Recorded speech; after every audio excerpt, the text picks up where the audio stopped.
가족 공동 명의로 장애인 차량을 갖고 있다가 주소 이전을 잘못한 차주들에게 과태료 폭탄이 떨어졌습니다. 5년 이상 같은 주소를 유지하지 않았기 때문인데 차주들로선 날벼락을 맞은 셈입니다. 기아와 현대차의 1톤 화물차 운전자들이 부식 문제로 소가리를 하고 있습니다. 현대차는 무상 수리에 소극적이고 기아차는 아예 나 몰라라 하고 있습니다. 무안에서 비행 훈련 중이던 경비행기가 추락해 교관 등 3명이 숨졌습니다. 광주의 유일한 예술영화 전용극장인 광주극장이 홀로서기에 나섰습니다. 특정 영화를 상영하라는 요구는 다양성과 독립성을 침해할 수 있다며 운영비 지원을 거부하고 나섰습니다. 여러분 안녕하십니까?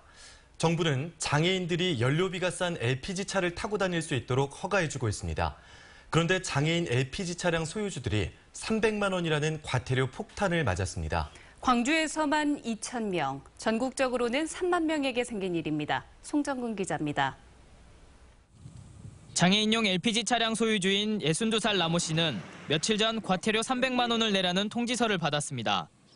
공동명의자인 장애인 아들이 취직해 독립하면서 주소지가 달라졌는데 차량 구입 5년 동안은 등본상 주소지가 같아야 한다며 과태료를 부과한 겁니다.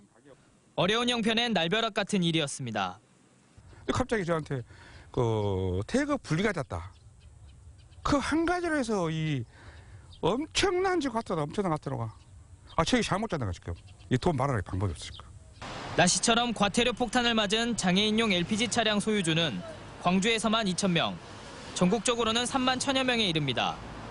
과태료 액수는 950억 원에 달합니다. 장애인용 LPG 차량의 부당이용 실태가 심각하다고 판단한 정부가 지난해 대구와 전남에 이어 올해 전국적으로 조사를 확대했습니다. 이러다 보니 차량 구입 5년 안에 장애인 명의자와 주소지가 분리된 사람은 무조건 과태료 부과 대상자가 됐습니다.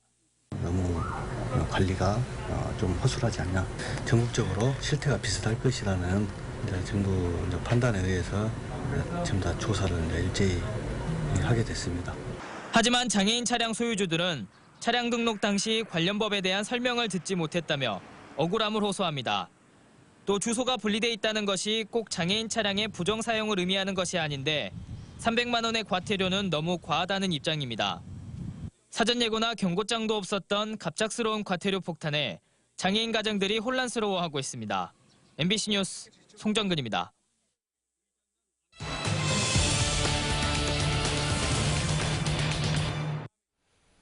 기아차의 1톤 트럭을 산 운전자들이 화가 단단히 났습니다. 적재함이 쉽게 부식되면서 망가지고 있는데 한 집안인 기아차와 현대차의 대응이 완전히 달라섭니다. 정용욱 기자입니다. 5년 전에 출고된 기아차 1톤 화물차입니다. 적재함 문짝이 심하게 녹슬어 있습니다. 오래전부터 부식이 진행된 탓에 적재함 곳곳에 구멍까지 뚫려 있습니다. 그런데 같은 가격, 비슷한 가격을 주고 샀는데 누구 거는 그러고 또 내 거는 그러니까 아무래도 기분이 안 좋고 또 내 돈이 또 별도로 들어가잖아요. 기아차에서 2010년에 생산한 또 다른 1톤 화물차입니다. 문짝 아랫부분이 성한 곳이 없을 만큼 부식이 심합니다. 사용 환경과 관리 정도에 따라 부식이 발생할 수 있다는 걸 감안하더라도 정도가 지나쳐 차량 자체에 결함이 있는 게 아니냐는 게 운전자들의 하소연입니다.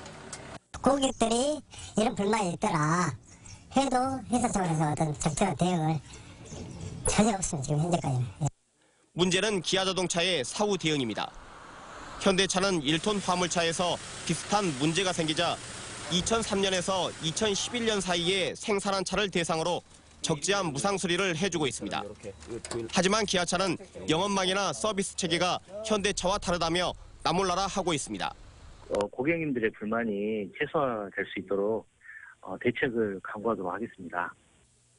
또 2012년부터는 부식이 덜 되는 아연 도금 강판으로 적재함을 만들고 있다며 최근 차량에 문제가 없다는 입장만을 강변하고 있습니다. 소비자들은 같은 그룹 계열사이면서도 전혀 다른 대응을 보여주는 모습이 황당할 뿐입니다. 현대차를 샀으면 저도 만약에 그 현상이 났으면 적재한 서비스를 받았는데 기아차를 산 죄인으로 못 받아버렸다는 거죠. 이게. 기아자동차 1톤 화물차는 기아차 광주 공장에서 전량 생산되고 있고 지난 한 해에만 10만 8천 대가 출하됐습니다. MBC 뉴스 정용욱입니다. 그렇다면 무상 수리를 해주고 있는 현대차에 대해서는 불만이 없을까요?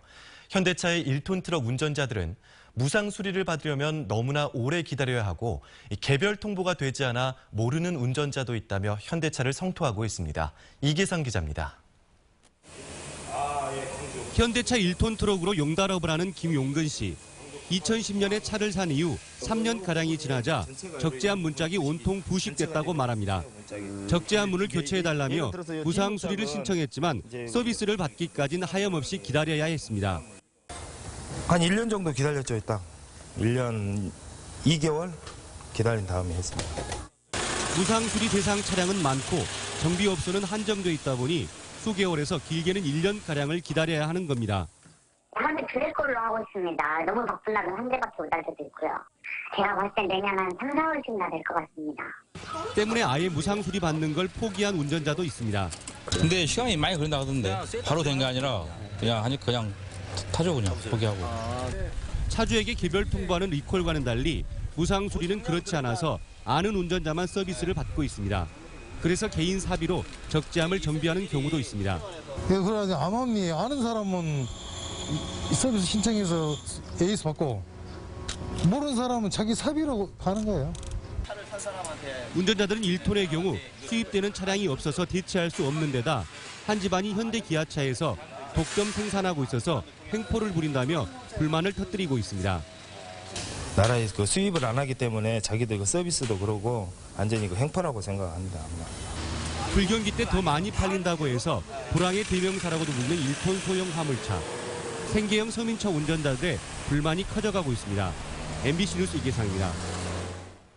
조종사 교육용 경비행기가 추락해 교관과 교육생 등 3명이 숨졌습니다. 현장은 처참했지만 사고 비행기에는 블랙박스도 설치돼 있지 않아 원인 조사는 쉽지 않을 것으로 보입니다. 김진선 기자가 취재했습니다. 불에 탄 기체는 형체를 알아볼 수 없을 만큼 심하게 파손됐습니다. 주변에는 기체에서 튕겨나온 파편들이 여기저기 흩어져 있습니다. 교관 30살 박모 씨 등 3명을 태운 경비행기가 전남 무안의 한 야산 아래 밭에 추락한 겁니다. 하늘에서 배를 돌 때 난 고개 운전한 줄 알고 그 창시 쳐다보고 있었지. 그러더니 팍 떨어지더라고. 그래서 불이 팍 나기래. 이 사고로 비행기에 타고 있던 교관 박 씨와 교관 30살 이모 씨, 교육생 30살 이모 씨 등 탑승자 전원이 숨졌습니다. 그 잔해에서 튕겨 나와서 2분이 계셨고, 그다음에 한 분은 그 화재가 발생한 그 잔해에서 저희가 이제 화재 진행 중에 발견을 했습니다. 사고가 난 4인승 경비행기는 무안국제공항에 입주한 민간 조종사 교육원 소속으로 이착륙 훈련 중이었습니다. 앞서 오후 2시 37분 무안공항을 출발한 지 30여 분 만에 사고를 당했습니다. 무안공항과 교신을 15, 10분경에 까지 교신을 했었어요. 그래서 갑자기 이제 항공기 허가를 해줬는데 이착륙하라고 허가를 해줬으면 보이질 않아서. 사고 비행기는 블랙박스가 설치된 기종이 아닌 것으로 확인됐습니다. 국토교통부 항공철도사고 조사위원회는 현장을 찾아 기체 결함이나 조종 미숙 여부 등 원인 조사에 나설 예정입니다. MBC 뉴스 김진선입니다. 세월호 참사 이후 수색 작업에 참여하고 진상규명 활동을 해왔던 민간 잠수사 김관홍 씨가 경기 고양시의 비닐하우스 자택에서 숨진 채 발견됐습니다. 김관홍 잠수사는 세월호 참사 이후 희생자 수습 작업에 참여한 뒤 국정감사와 청문회 증인으로 나서 진상을 밝히는 데 힘을 써왔고, 지난 총선에서는 세월호 변호사로 알려진 더민주 박주민 의원의 자원봉사자로도 활동했습니다. 새벽 시간대 고물상에 2인조 강도가 침입해서 경찰이 수사에 나섰습니다. 광주 광산경찰서에 따르면 오늘 새벽 4시쯤 광주시 광산구의 한 고물상에 2인조 남성 강도가 침입해 고물상 주인 52살 정모 씨를 흉기로 위협한 뒤 금품 700만 원과 승용차를 빼앗아 달아났습니다. 경찰은 주변 CCTV 분석 등 30, 40대로 보이는 남성 2명의 뒤를 쫓고 있습니다. 광주의 유일한 예술영화 전용극장이자 옛 단관극장의 모습을 유지하고 있는 광주극장이 공적기관의 운영비 지원을 거부하고 홀로 서기를 선언했습니다. 이 지원 제도가 바뀌면서 영화의 다양성과 독립성이 훼손될 우려가 커졌기 때문입니다. 박수인 기자입니다. 일제강점기였던 1935년 광주의 첫 민족자본영화관으로 문을 열었던 광주극장. 80년 세월을 훌쩍 넘기는 동안 광주의 마지막 향토극장이자 유일한 단관극장으로 남았습니다. 독립영화와 예술영화 등으로 다른 상업영화관들과 차별을 두면서 영화를 사랑하는 시민들의 자존심과 향수를 지켜왔습니다. 우리가 편리한 거에만 익숙해져 있는데 살짝 불편하더라도 그걸 감수하고 추억을 볼 수 있는, 느낄 수 있는 그만한 가치가 있는 극장이 아닌가 싶습니다. 하지만 대형 복합 상영관의 영화 팬들을 점점 빼앗기면서 극장 운영비의 3분의 1 정도를 영화진흥위원회의 지원금에 의존해 왔습니다. 예술 영화를 일정 횟수 이상 상영하는 극장에 주어지는 보조금입니다. 그런데 10년 넘게 시행되어 온 이 지원 제도가 갑자기 폐지되고 올해부터는 영화진흥위원회가 사전에 선정한 영화를 의무 상영하는 극장에만 보조금이 지원됩니다.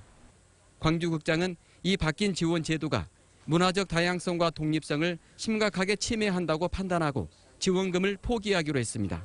지원금을 받기 위해서 다양성을 포기한다는 것은 굉장히 또 당장은 어렵더라도 어떻게 보면 멀리 보면은 우리가 정말 더 큰 것을 포기하는 게 아닌가 하는 생각이 들어서 저희도 이런 결단을 내리게 되었습니다. 80년을 이어온 자긍심과 자존심을 지키기 위해 달콤한 독배를 뿌리친 광주극장은 고심 끝에 후원 회원 모집에 나섰습니다. 그리고 단 한 사람의 관객이라도 객석에 앉아 있는 한 스크린에 세상을 비추는 일을 멈추지 않을 것이라고 말했습니다. MBC 뉴스 박수인입니다.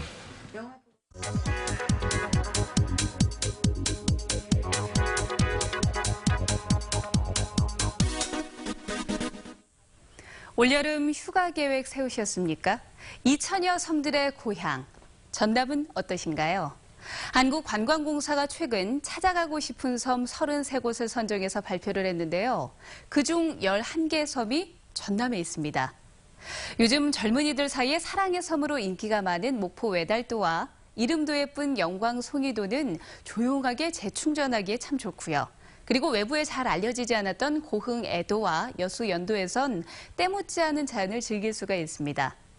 단체 여행이나 가족 여행하기에는 천일염과 바둑 천재 이세돌의 고향으로 유명한 신안 비금도와 도초도는 어떨까요? 여름 휴가를 섬으로 떠날 계획이시라면 관광공사 홈페이지에서 도움을 받아보시기 바랍니다. 그리고 또 하나, 신분증 꼭 챙기셔야 합니다. 올해 1월부터는 연안 여객선 탈 때 신분증 확인이 의무화가 됐으니까요. 주민등록증이나 운전면허증 잊지 마시기 바랍니다.